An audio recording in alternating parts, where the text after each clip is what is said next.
Silence is one theme that I dwell on in the book, not silence just in terms of meditation or contemplation, but the silence of our lives, the silence of trauma, the silence of our history, the silence of the shame that's linked to our history.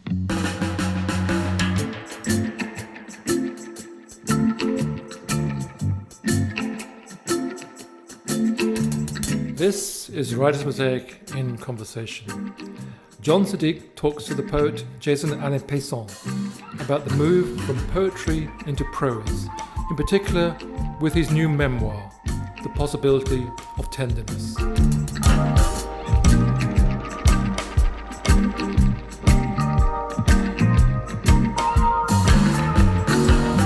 Hey there, I'm John Siddique. Welcome to Writer's Mosaic in Conversation. And I'm really blessed to be in the studio with the wonderful Jason Allen-Paisant. Jason, welcome. Your new book, The Possibility of Tenderness, which is absolutely beautiful, is full of conversations around silence, which is really quite fascinating. Before we get into silence, though, I wanted to ask you, how has the move been for you from poetry into prose? I didn't want the academic kind of scholarly stuff to guide the way. I wanted the storytelling to be the guide. And then you can do whatever you want afterwards, right? You can put in the kind of factual information, the kind of like thinking information that you want to share with your readers. And I think it's important that erudition is always worn lightly. I like when erudition is soft and kind of not like, being, what's the word for this? Like in your face. It's kind of like performative. Just to give a concrete example, the history of coffee and how that coffee drinking today and coffee drinking in the empire, right, when it became like a big thing, connects Jamaica and the West Indies to Britain and to slavery. It's that sort of thing. But anyway, the long and short of it was letting the storytelling guide the way and everything else cluster onto that so that the reader would have a good experience. I'm thinking about the reader. At the same time, I don't want to pander to a reader. And that's very crucial because that's very important as well. I want to challenge the reader as well. And a part of when you do that, what you're doing is you're respecting your reader. I see it as that. You are trusting your reader to embark on a conversation with you. I'm telling different stories about nature, Yes, nature heals you, but also nature is it can be messy. It's hard work, right? If you're talking about farming and so on, there are real people who work the land, right? Who are not just about going on a pastoral walk and kind of like contemplating nature, right? Nature is a thing that it's about earth. It's about connection, in a deeper way than just going for a walk. I want right? to just, before we move into that, because I do want to talk about that. It seems to me that you've made a choice, though, on the healing path here. You said this book is written out of not anger. All right? That's right. And so a couple of questions on that, if you don't mind, is it seems to me that choice of not anger perhaps may be the route to the book being about healing. But then also I'm really interested in, as an author myself, coping with my own versions of these things, how you brought your creativity to not anger.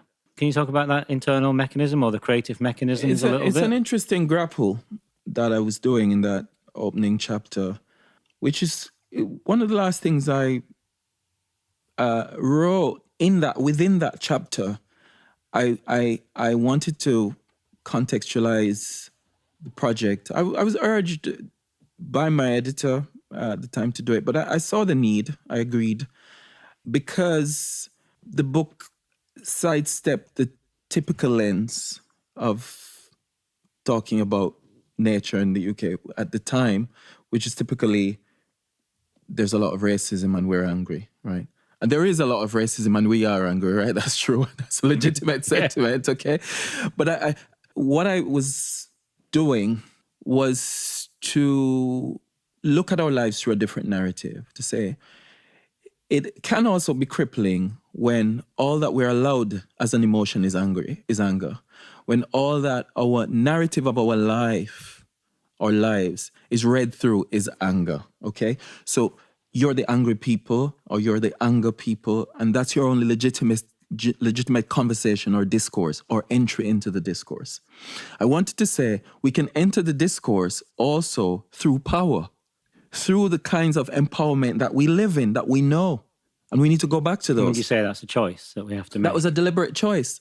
So that's why I ground the book through the lens of the empowerment that that comes from my people through their relationship with the earth. That's a story as well, right?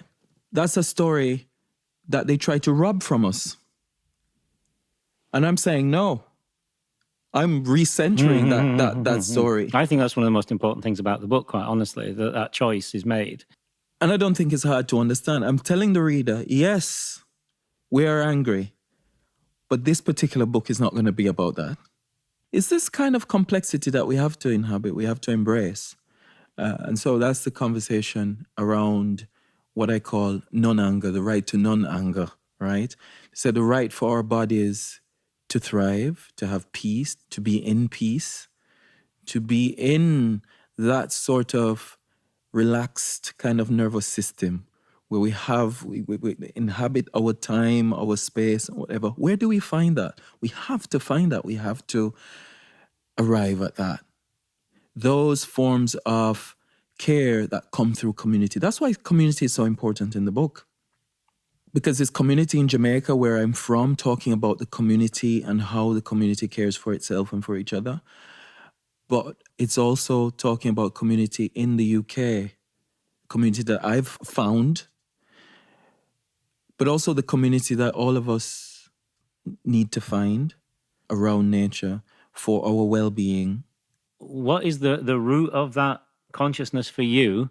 And for our dear listener, how might they find something like that for themselves? Because it sounds impossible if you don't know.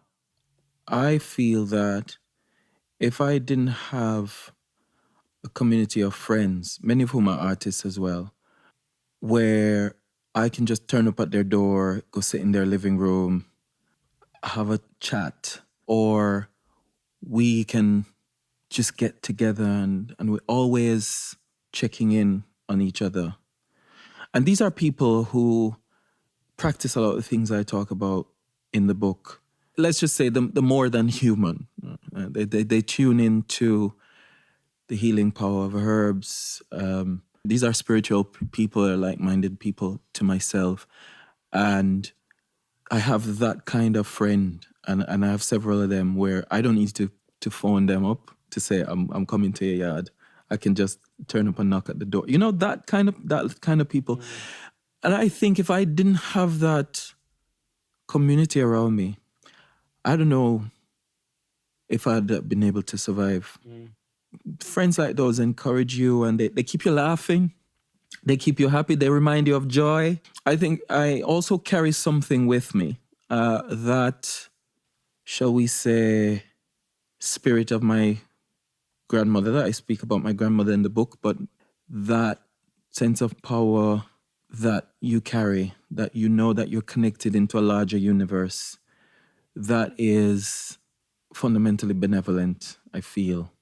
Spirituality is a very significant thing, and I know it takes different forms for different people, but I couldn't have remained grounded to the extent that I am without a certain level of spirituality and a reminder that in the face of these aggressions coming at you, sometimes left, right, and center, you have a deeper place to go, right?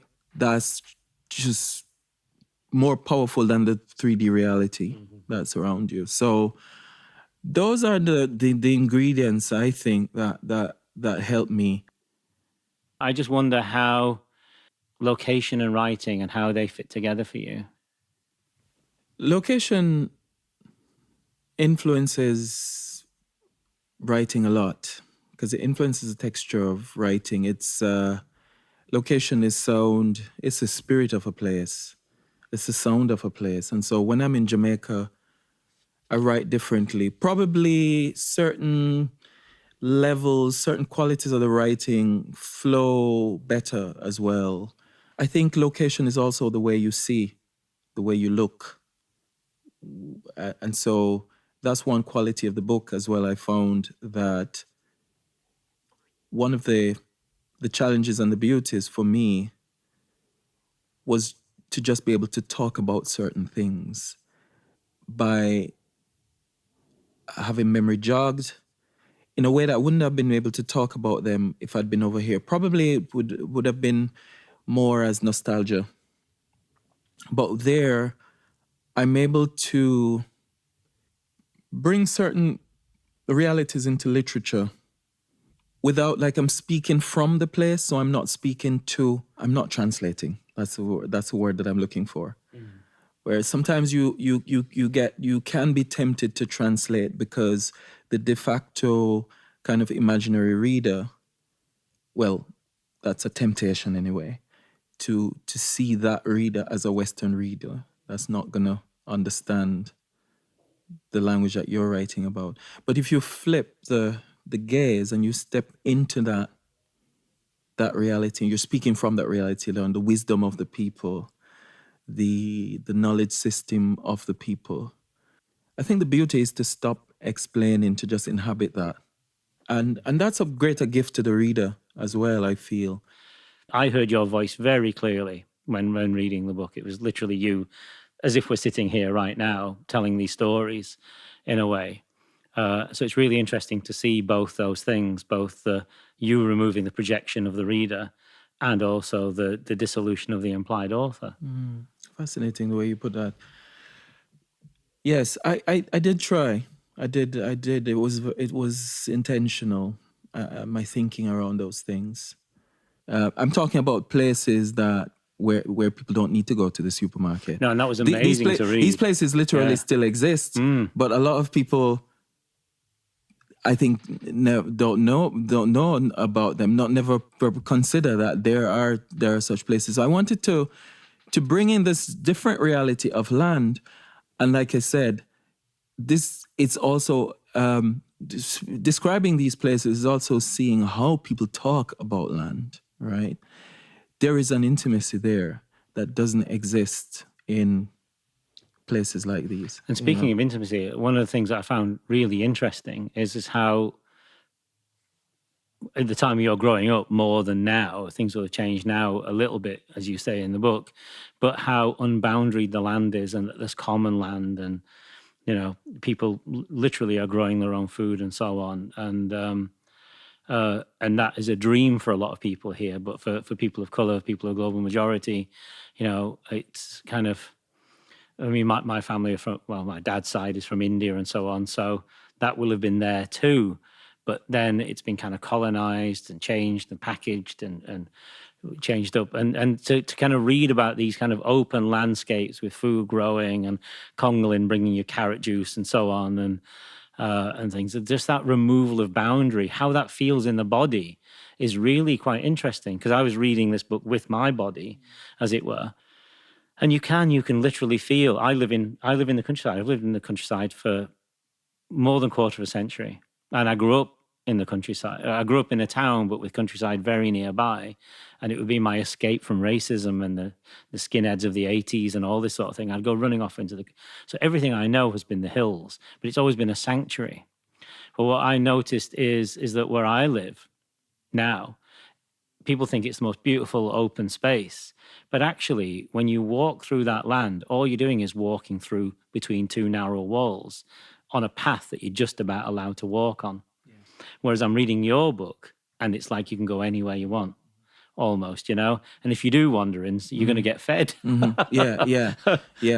Yeah, almost. There are, property, as I discussed in the book, property does exist in Jamaica as well. There are laws, but because of the history, a lot of properties are common law properties and they're administered differently. So it's is, the feel of the place is different in the country parts, and you don't have that level of policing and that level of hostility, definitely around land. So yes, it gives you a different feeling, as you say, a different feeling in your body.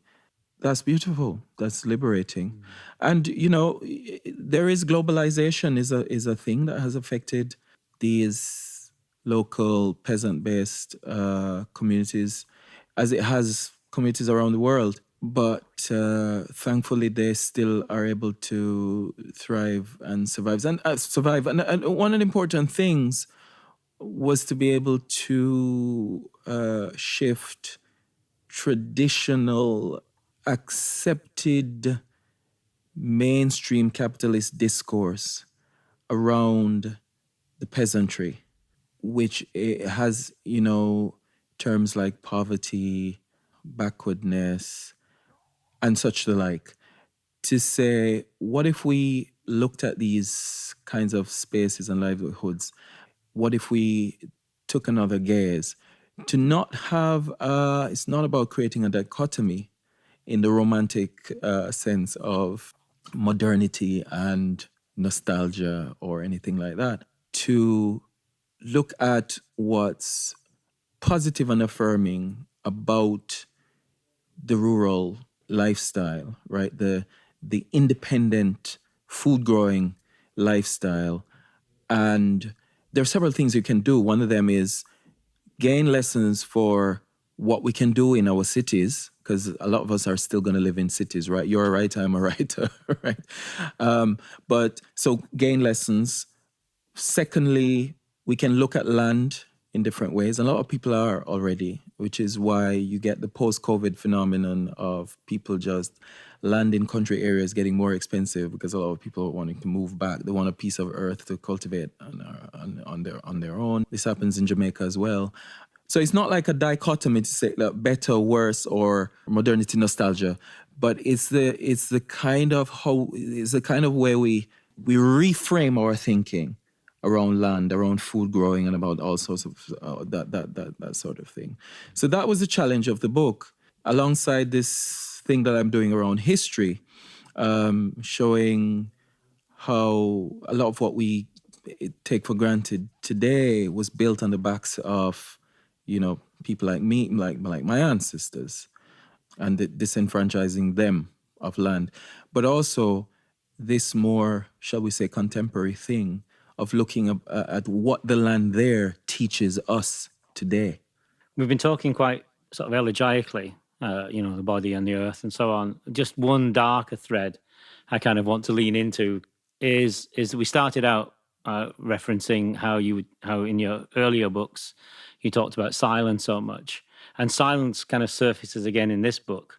But this time you're talking about silence as being a cover for shame, for muteness, for trauma, for illegitimacy, and how those are kind of like threaded throughout that landscape as well. So I don't know if there's even a question here, quite honestly. Yeah, but I'm glad you bring that up, because that's part of what I mean when I say I didn't want to write a nature writing book that's about like stillness and contemplation, right? So I bring in those messier elements. I bring in reality, history and life. And so speaking about silence, it's one theme that I dwell on in the book, not silence just in terms of meditation or contemplation, but the silence of our lives, the silence of trauma, the silence of our history, the silence of the shame that's linked to our history. Because I do talk about history with a big H for us involves a history of slavery. That's how I'm Jamaican. That's how a lot of my ancestors came to this land as captured people from Africa, brought as slaves to work the land. So the relationship with the land does have that complication as well. So from that, you form a thread that goes to my grandmother, and the generations that involve her. Many of them I talk about are women, because it's the women who bear the load in my family, right? I mean, there's a lot to say about the absence of the fathers, but it's the women who are these people who keep the family afloat, who nurture. And so with the kind of history that's behind that, there's a lot of shame, and as I say, the sound of shame is silence. That's one of the meanings, the resonances of silence that I deal in the book. All of what's not said. This thing of you soldier on, you move on, because there's no time to no ability, really, no vocabulary for really articulating what's driving you, what's behind some of the decisions that you're making, these unspoken things of, where are the fathers? Where is your father? Right? These are conversations that don't make it to the dinner table. Yeah. And so, yes, the reader might wonder, how does a conversation around nature connect with that? And that's what that was the exhilarating, not necessarily exhilarating, but freeing and interesting aspects of writing a nature writing book that could talk about those things. And perhaps your access as a poet yes. kind of allows you this, because yeah. I felt that while you can't actually speak to these things, they exist. They're there in the land, they're there in the quality of the sunlight, they're there in Mama tilling the earth, they were there in your mother, the men who are not there. And all this is held in kind of like the ordinariness of the day. And the poet somehow goes, well, I can't get the word, but I'm going to point at it anyway. Or the writer, a good writer, can do this. That's something that I really loved about this, is that it wasn't just the nature book, as it were, and that actually, this is the quality and the contemplation of so many lives, but particularly people of the gold majority, black people and brown people as well. And even though the words may not be there, the recognition of it is deeply significant, and for that to be sitting on the nature shelf is deeply significant as well, I think. And I'm the first published poet in my family, so I realize that there are clearly some things that probably I'm the first to be able to do. I'm the first to have space and an opportunity to do. So what do you make of that? That's significant as well. Mm-hmm. Okay. Here's a writer who now lives in England, in the UK, who can publish a book with a major publisher. That's an opportunity to speak, an opportunity to tell a story that is meaningful, but would have otherwise gone, it would have lived where it lived. But it's an opportunity to poke beneath the surface and really bring some people back to life, bring some narratives out of the shadows, I would say, to be able to publish a book with Penguin, that gives you a certain level of distribution, that level, and it's coming on the back of the accolades that I've received so far. So it's weird and strange and exciting how the life and the gifts and the work keeps on creating space for itself, and the gifts that you're afforded keep on opening further doors for your story. So right now I'm working on a novel, and this novel is about silence in a way. The protagonist is based on my grandmother, but it's entirely fictional because it imagines her undisclosed life. The experience of it is like discovering a whole new, different person. I've never published any fiction before, but it's really interesting doing that work, right? Different tools called upon as well. You see what I mean? Yeah, well, you're literally kind of giving life into the muteness, aren't you? Around some of these things. I mean, Mama comes across as a beautiful woman, a very beautiful human being indeed. But she's carrying so much, and the story's not told. A family to be blessed with an author who will then dignify the lives by writing about them with love and tenderness and honesty, even if it is in fiction. And with the flaws as well. Absolutely. Because that's significant as well, Yeah. The interesting thing is to get always to the truth of what's driving us, right? And sometimes that's neither a flaw nor a beauty. It's just what is. No, the complexity. Because it's the complexity is because of the choices that we feel that we have to make at a given time. So that's the character that I'm grappling with now, right? In trying to understand, trying to get into her head, this character that I'd never known before. So yeah, that's the new stage of the work. Okay, well, we'll leave it there. Thank you so much for talking to us, Jason. It was a real privilege. Thank you. Thanks a lot, John, as ever.